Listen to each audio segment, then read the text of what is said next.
接下来还怎么跑？不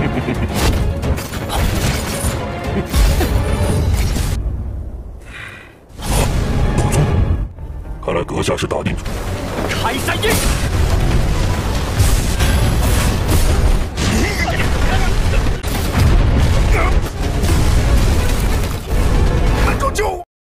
Halo teman-teman, kali ini kita akan melanjutkan alur cerita Battletrog The Haven episode 71, di mana pada episode sebelumnya terjadi pertempuran antara Sekte Racun melawan Sekte Kalajengking. Di akhir episode, 5 tetua Sekte Racun berkhianat dan berusaha membunuh Kyoyikian dari belakang. Tapi Kyoyan muncul dan melindungi Kyoyikian dari serangan diam-diam itu. Kyoyan berkata bahwa ternyata pengkhianatnya bukan hanya satu, tapi 5 orang. Melihat pengkhianatan itu, tentu saja anggota Sekte Racun yang lain murka dan menyerang kelima tetua. Tapi serangan mereka itu bisa ditahan oleh kelima tetua. Setelah itu kelima tetua terbang ke arah Sekte Kalajengking untuk berlindung, tapi Kyoyikian tidak membiarkan mereka lari. Kyoyikian menyerang mereka dengan kekuatan racunnya, tapi kelima tetua menggabungkan kekuatan untuk menahannya.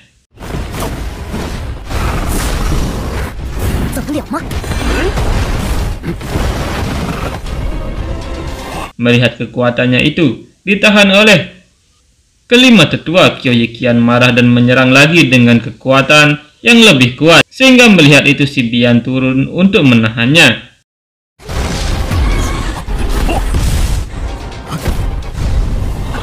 Merasa sangat kesal, Kyoyikian menyerang lagi dan si Bian menahan serangan itu, tapi aura racun yang memancar mengenai dua tetua hingga membuat mereka mati seketika. Melihat itu tentu saja mereka semua terkejut dan si Bian berkata bahwa wanita racun sangatlah kejam.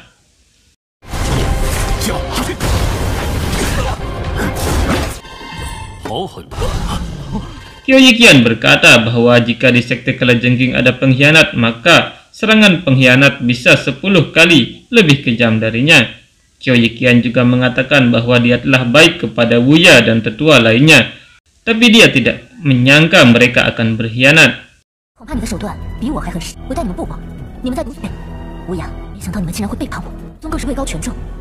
Wuya berkata bahwa mereka adalah orang dari Sekte Kalajengking, jadi mereka tidaklah berkhianat. Mendengar itu, Kyoyan berkata bahwa yang melepaskan Kalajengking tadi malam adalah Wuya. Mendengar itu, Wuya menebak bahwa yang membunuh Kalajengkingnya adalah Kyoyan. Wuya kemudian memperingatkan Kyoyan agar tidak ikut campur dalam urusan Sekte Racun dan Sekte Kalajengking. Kyoyan berpikir bahwa sekarang kekuatan Sekte Racun sudah berkurang karena hanya tersisa 4 orang Dao Huang, sedangkan Sekte Kalajengking memiliki 8 orang Dao Huang. Setelah itu si Bian menyerang Kyoyikian sambil berkata bahwa sekarang adalah penentuan siapa yang berhak menguasai kerajaan Cuyun. Kyoyikian menghentikan serangan si Bian, lalu mereka mulai berbaku hantam.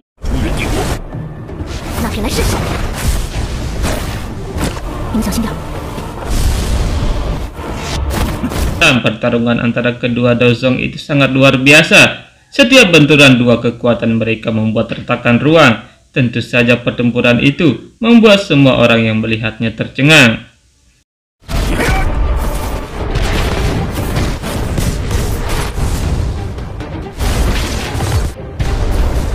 Saat itu pertarungan antara para Dao Huang pun terjadi dan Kyoyan meminta Medusa untuk tidak keluar dulu. Kali ini dia dan Xian yang akan bersenang-senang terlebih dahulu. Xian sangat bersemangat dan dia bersama Kyoyan mulai menghajar para Dao Huang level rendah.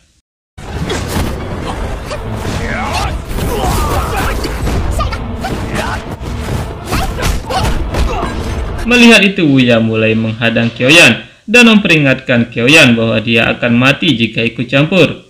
Tanpa banyak basa-basi lagi, Kyoyan mengeluarkan transformasi api ilahi dan membuat dua tetua pengkhianat tersebut terkejut melihat Kyoyan yang lebih kuat dari mereka berdua dalam sekejap.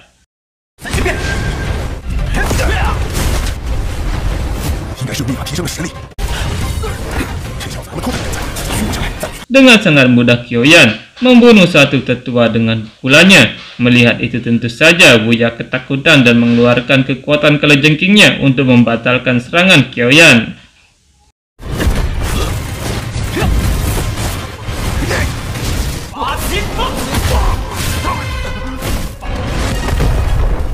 Di bawah kendali Wuya, Kalajengking itu sedikit membuat Kyoyan kerepotan untuk mengumpulkan tenaganya. Tapi dengan kekuatan petirnya, Kyoyan berhasil menghindar dan mengeluarkan jurus segel pembuka gunung.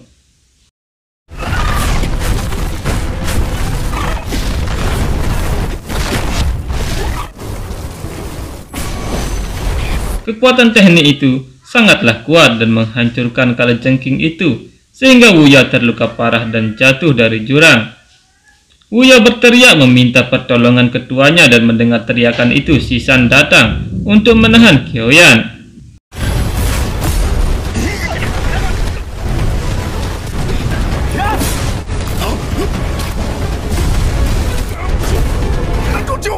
Tapi sayang, ternyata yang diserang oleh Shisan hanya sebuah bayangan petir, dan tubuh asli Kyoyan berhasil membunuh Wuya dengan satu serangan.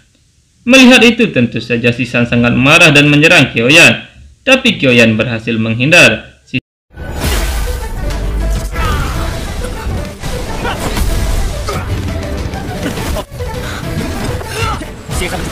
Shisan sangat marah dan bertanya tentang identitas Kyoyan yang sebenarnya. Mendengar itu, Kyoyan berkata bahwa namanya adalah Yan Kyo.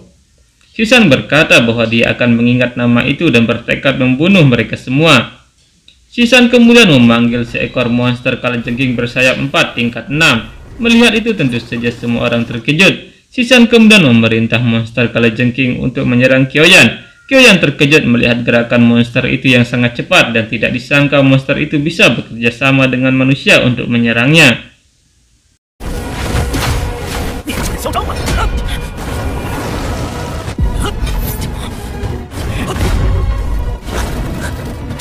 Kyoyan terlihat kewalahan menghadapi kerjasama mereka, tapi di saat terakhir, ketika serangan kalajengking akan mengenainya, Jian datang dan menahan serangan itu. Jian berkata bahwa dia yang akan menghadapi monster kalajengking, dan Kyoyan hanya perlu menghajar Shisan.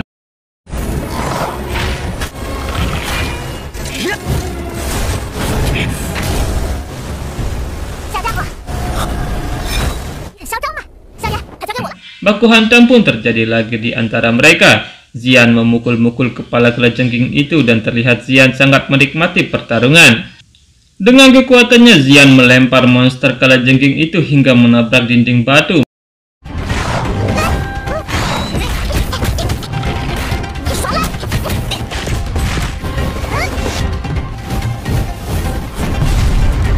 Lihat itu, Shisan terkejut, dan Xian malah berpose 2 jari sambil tersenyum.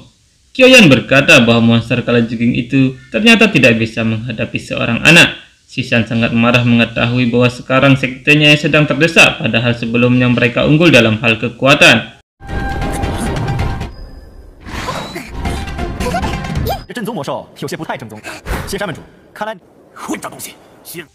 Di saat Shisan panik, Kyoyan mulai menyerang dan memperingatkan Shisan untuk tetap fokus. Jika tidak, maka dia akan mati.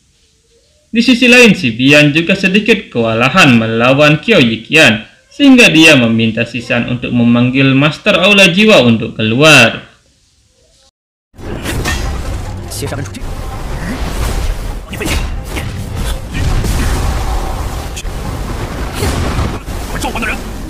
Tiba-tiba aura jahat muncul di sana dan membuat pertempuran berhenti sejenak karena Kyoyan dan Kyo Yikian merasakan aura yang berbahaya. Tiba-tiba Master Aula Jiwa muncul dan langsung menyerang Kyo Yikian, tapi serangan pembuka itu bisa ditahan oleh Kyo Yikian.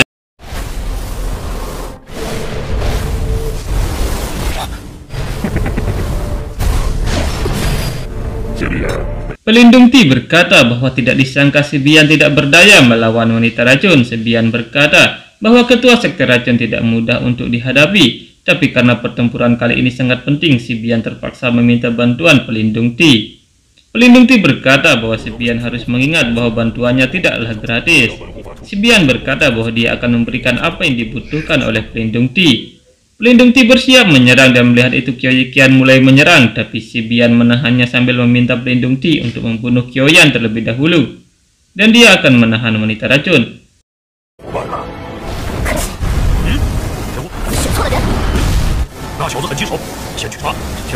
Pelindung Ti mulai menyerang Kyoyan, dan melihat itu Kyoyan hanya bisa menghindari serangannya.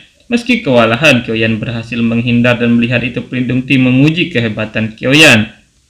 Tapi kali ini dia menggunakan rantai jiwa untuk menangkap Qiaoyan dan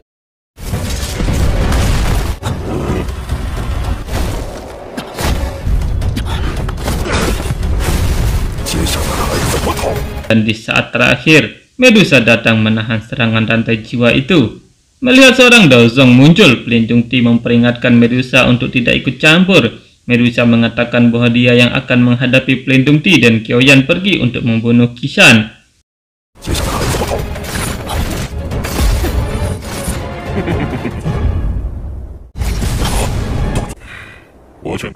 Melihat itu, pelindung Ti berkata bahwa Medusa sangat sombong karena seorang Daozong bukan apa-apa di hadapan Aula Jiwa. Medusa berkata bahwa orang Aula Jiwa memang suka membual.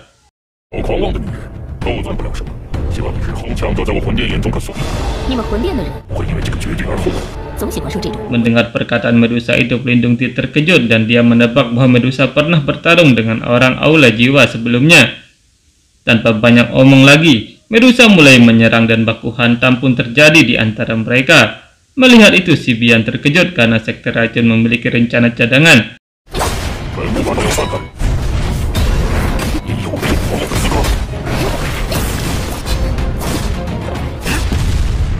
Si Bian mulai menggunakan teknik terkuatnya yang dia segel di dalam tubuhnya. Itu adalah kekuatan jiwa Kaisar Kalajengking Iblis yang membuat tubuh si Bian bertransformasi seperti kalajengking dan bertambah sangat kuat.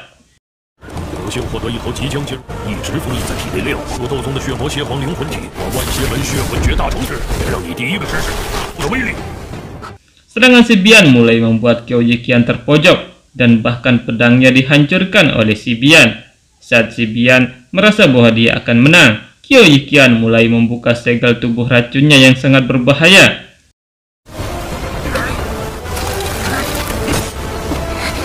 Sekian episode kali ini, kita bertemu lagi pada episode berikutnya. Bye bye.